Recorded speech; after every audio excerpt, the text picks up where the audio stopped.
வணக்கம். நான் உங்கள் ஜோதிடன் எஸ்வி வெற்றிமுகன் பேசுகிறேன். நேற்றைய பதிவில் ஆஷா போஸ்லே அவருடைய ஜாதகத்தில் 2வது பாவம் வலுத்திருப்பதை பார்த்தோம். இன்றைய பதிவில் பிரபல இந்தி பாடகரான கிஷோர் குமார் அவருடைய ஜாதகத்தை கிரக மண்டல அடிப்படையில் ஆராய்வோம். பிரபல இந்தி பாடகரான கிஷோர் குமார் இவர் பிறந்திருக்கிறது 4 ஆகஸ்ட் 1929. பிறந்த நேரம் ஈவினிங் 4 மணி. காந்த்வாவில் பிறந்திருக்காரு, மத்திய பிரதேஷ் மாநிலத்தில். அயனாம்ச கேபி. பிறக்கின்ற போது சனி மகாதசை இருப்பு 11 வருடங்கள் 6 மாதங்கள். ஜாதகர் தனுசு லக்னத்தில் பிறந்திருக்காரு. முதல்ல நம்ம கவனிக்க வேண்டியது லக்னப்பாக தனுசு ராசியில் 03 டிகிரி 52 நிமிடங்கள் 38 வினாடிகள். சுக்கிரனுடைய மண்டலத்திலையும் சூரியனுடைய சபலையும் அமையுது. தனுசு லக்னத்திற்கு சுக்கிரன் பொருளாதார முன்னேற்றத்தை தரக்கூடிய 6-11 பாவங்களை ஆளக்கூடியவர். சுக்கிரன் சினிமா சம்பந்தப்பட்ட கிரகம். சினிமா துறைக்கு அதிமுக்கிய கிரகமான சுக்கிரனை கவனிப்போம். சுக்கிரன் மிதுன ராசியில் 7வது பாவத்தில் 06 டிகிரி 15 நிமிடங்கள் 22 வினாடிகள். சுக்கிரன் தன்னுடைய சொந்த மண்டலத்தில் அமர்ந்திருக்காரு.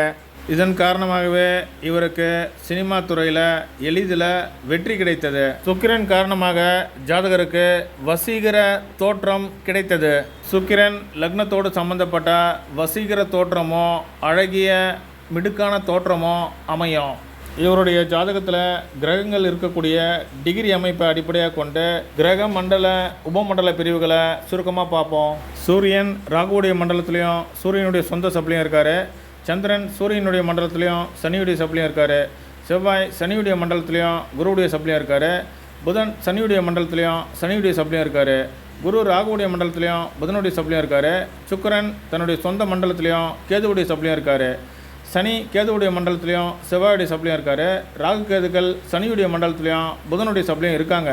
பாட்டுத்துறைக்கு அதிமுக்கிய பாவமாக 2வது பாவம் விளங்குவதை சென்ற பதிவிலேயே பார்த்தோம். தனுசு லக்னத்தில் பிறந்த ஜாதகருக்கு சனி 2-3 பாவங்களை ஆளக்கூடியவர். மஞ்சள் நிறத்தில் இருக்கக்கூடிய கிரக மண்டல அட்டவணையை பாருங்கள். கலைத்துறைக்கு தலைமை பாவமாக விளங்கக்கூடிய 5வது பாவத்தை ஆளக்கூடிய செவ்வாய் சனியுடைய மண்டலம் ஏறி இருக்காரு. 10வது பாவத்தை ஆளக்கூடிய புதன் சனியுடைய மண்டலத்திலையும் சனியுடைய சப்ளையுமே இருக்காரு. செவ்வாய் புதன் ஆகிய முக்கிய கிரகங்கள் சனியுடைய சம்பந்தம் பெறாங்க. சனி 2ஆம் இட அதிபதி. 2ஆம் இடம் பாட்டுத்துறையை குறிக்கும். கிரகங்கள் மண்டலம் வாயிலாக குறிக்காட்டக்கூடிய பாவ குறிக்காட்டிகளை சுருக்கமாக பார்ப்போம். சூரியன் 5வது பாவத்தை மண்டலம் வாயிலாகவும் சப்ளாடு வாயிலாக குறிக்காட்டுறாரு. சந்திரன் 5-8 பாவங்களை மண்டலம் வாயிலாகவும் 11வது பாவத்தை சப்ளாடு வாயிலாகவும் குறிக்காட்டுறாரு. கலைத்துறைக்கு தலைமை பாவத்தை ஆளக்கூடிய செவ்வாய் 2-3-9 பாவங்களை மண்டலம் வாயிலாகவும் 1-5-6 பாவங்களை சப்ளாடு வாயிலாகவும் குறிக்காட்டுறாரு. தொழில் ஸ்தானாதிபதியான புதன் 2-3-8-10-12 பாவங்களை மண்டலம் வாயிலாக குறிக்காட்டுறாரு. 2-3 பாவங்கள் 10வது பாவத்தோட சம்பந்தப்படுவதை காண முடியும். தொழில் ஸ்தானாதிபதியான புதன் 11வது பாவத்தை சப்ளாடு வாயிலாக குறிக்காட்டுறாரு. புதன் குறிக்காட்டக்கூடிய 2-3-10-11 பாவ குறிகாட்டிகள் இவர் இசைத்துறையில் பாட்டுத்துறையில் சிறந்து விளங்கியதை குறிக்குது. லக்னாதிபதியான குரு 1-5-6 பாவங்களை குறிக்காட்டுறாரு. லக்னாதிபதி 5வது பாவத்தோட சம்மந்தப்படுவதை அடிப்படையாக வைத்து இவர் ஒரு திரை பிரபலம்னு நம்மளால் வரையறை செய்ய முடியும். லக்னாதிபதியான குரு சப்ளாடு வாயிலாக 2-3-8-10-12 பாவங்களை குறிக்காட்டுறாரு. லக்னாதிபதியான குரு குறிக்காட்டக்கூடிய 1-2-3-5-6-10 பாவ குறிகாட்டிகள் இவர் கலைத்துறையில் உச்ச நிலையில் இருந்ததை குறிக்காட்டுது. கலைக்கு காரகனான சுக்கிரன் 7வது பாவத்தை மண்டலம் வாயிலாகவும் 2-3-11-12 பாவங்களை சப்ளாடு வாயிலாக குறிக்காட்டுறாரு. சுக்கிரன் குறிக்காட்டக்கூடிய 2-3-7-11 இவர் பாட்டுத்துறையில் பிரபலமடைந்ததை குறிக்காட்டுது. 2-3 பாவங்களுக்கு அதிபதியான சனி 2-3-9 பாவங்களை சப்ளாடு வாயிலாகவும் 11வது பாவத்தை மண்டலம் வாயிலாகவும் குறிக்காட்டுறாரு.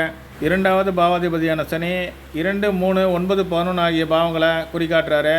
இதனை அடிப்படையாக வைத்து இவர் பாட்டுக்கலையில் தலை சிறந்தவர்னு நம்மளால் அடையாளம் காண முடியும். ராகு மண்டலம் வாயிலாக 2-3-5-12 பாவங்களை குறிக்காட்டுறாரு. சப்ளாடு வாயிலாக 2-3-8-10-12 பாவங்களை குறிக்காட்டுறாரு.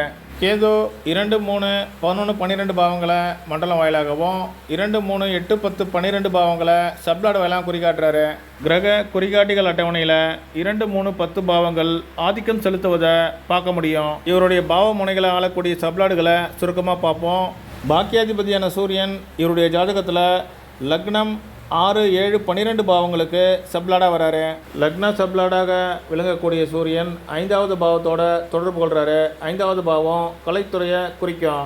7, 10 ஆகிய பாவங்களை ஆளக்கூடிய புதன் இவருடைய 2, 8 பாவமுனைகளுக்கு சப்லாடாக வராரு. பாட்டுக்கலைக்கு அதிமுக்கிய பாவமான 2வது பாவ ஆரம்ப முனையை ஆராய்வோம். 2வது பாவ ஆரம்ப முனை மகர ராசியில் 05 டிகிரி 43 நிமிடங்கள் 29 வினாடிகள் சுக்கிர மண்டலத்திலையும் புதனுடைய சபலையும் இருக்குது. பாட்டுக்கலைக்கு அதிமுக்கிய பாவமான 2வது பாவம் சுக்கிர புதன் சம்பந்தப்படுவதை அடிப்படையாக வைத்து இவர் பாட்டுக்கலையில் நிபுணத்துவம் வாய்ந்தவர்னு அடையாளம் காண முடியும். லக்னாதிபதியான குரு இவருடைய 4, 5, 10, 11 பாவங்களுக்கு சப்லாடாக வராரு. 5 கலை திறமையவும், 10 தொழிலையும், 11 லாபத்தையும் குறிக்கும். 5, 10, 11 பாவமுனைகளுக்கு சப்லாடாக வரக்கூடிய குரு 1, 5, 6 பாவங்களை மண்டலம் வாயிலாக குறிக்காட்டுறாரு. 1, 5, 6 இவர் கலைத்துறையில் பெறக்கூடிய வெற்றி வாய்ப்பை குறிக்குது. குரு சப்லாடு வாயிலாக 2, 3, 8, 10, 12 பாவங்களை குறிக்காட்டுறாரு. குரு சப்லாடு வாயிலாக குறிக்காட்டக்கூடிய 2, 3, 10 பாவ குறிகாட்டிகள் இவர் பாட்டுக்கலையில் தலை சிறந்து விளங்கியதை குறிக்காட்டுது. இவருடைய திரைத்துறை வெற்றியை சுருக்கமாக விம்சோதரி தசாபுத்தி அமைப்பில் பொருத்தி பார்ப்போம். கிஷோர் குமார் அவர்களுக்கு திருப்பு முனையாக 29 செப்டம்பர் 1969ஆம் ஆண்டு வெளிவந்த ஆராதனா படம் விளங்கியது. சுக்கிர மகாதச சந்திரபுத்தி ராகுடைய அந்தரத்தில் தசா நடத்தக்கூடிய சுக்கிரன் 6, 11 பாவங்களுக்கு அதிபதியாகி 2, 3, 7, 11, 12 பாவங்களை குறிக்காட்டுறாரு. 2, 3, 7, 11 காம்பினேஷன் இவர் பாட்டுத்துறையில் பிரபலம் அடைவதை குறிக்குது. புத்திநாதனாக செயல்படக்கூடிய சந்திரன் 5, 8, 11 பாவங்களை குறிக்காட்டுறாரு. கலைத்துறை வெற்றிக்கு 5, 11 பாவங்கள் ஏற்ற பாவங்கள். அந்திரநாதனாக செயல்படக்கூடிய ராகு 2, 3 பாவங்களோடு 5, 10 பாவங்களை தொடர்பு கொள்கிறாரு. 2, 3, 5, 10 பாவ காம்பினேஷன் இவர் கலைத்துறையில் பெறக்கூடிய வெற்றி வாய்ப்புகளை குறிக்கும். 1970ஆம் ஆண்டு முதல் 1980ஆம் ஆண்டு வரை இந்தி திரைப்பட பாடல் உலகில் அசைக்க முடியாத மன்னராக விளங்கினார். கிஷோர் குமார் அவர்கள் 4 முறை திருமணம் செய்து கொண்டார்கள். ரூமா, மதுபாலா, யோகிதா, லீனா ஆகிய பெண்களை வெவ்வேறு காலகட்டங்களில் திருமணம் செய்து கொண்டார். இவருடைய ஜாதகத்தில் 7வது பாவத்தில் அமர்ந்திருக்கக்கூடிய சுக்கிரனே இதற்கு முழு காரணமாக அமைகிறாரு. சுக்கிரன் மிதுன ராசியில் அமர்ந்திருக்காரு. மிதுன ராசி இரட்டை ராசி. சுக்கிரன் 06 டிகிரி 15 நிமிடங்கள் 22 வினாடிகள் தன்னுடைய சொந்த மண்டலத்தில் அமர்ந்திருக்காரு. சுக்கிர பலம் இவருக்கு கலைத்துறையில் வெற்றியவும், அதே நேரத்தில் எதிர்பாலினத்தவரை கவரக்கூடிய அழகையும் கொடுத்திருக்காரு. கலத்திர காரகனும் தசாநாதனும் ஆகிய சுக்கிரன் திருமணத்திற்கு ஏற்ற வீடுகளான 2, 3, 7, 11 பாவங்களை பலமாக குறிக்காட்டுறாரு. பிரபல இந்தி பாடகரான கிஷோர் குமார் அவர்கள் 13 அக்டோபர் 1987ஆம் ஆண்டு இதய கோளாறு காரணமாக இறந்து போனார். நோய் நொடிகளை குறிக்கக்கூடிய 6வது பாவ ஆரம்ப முனையை ஆராய்வோம்.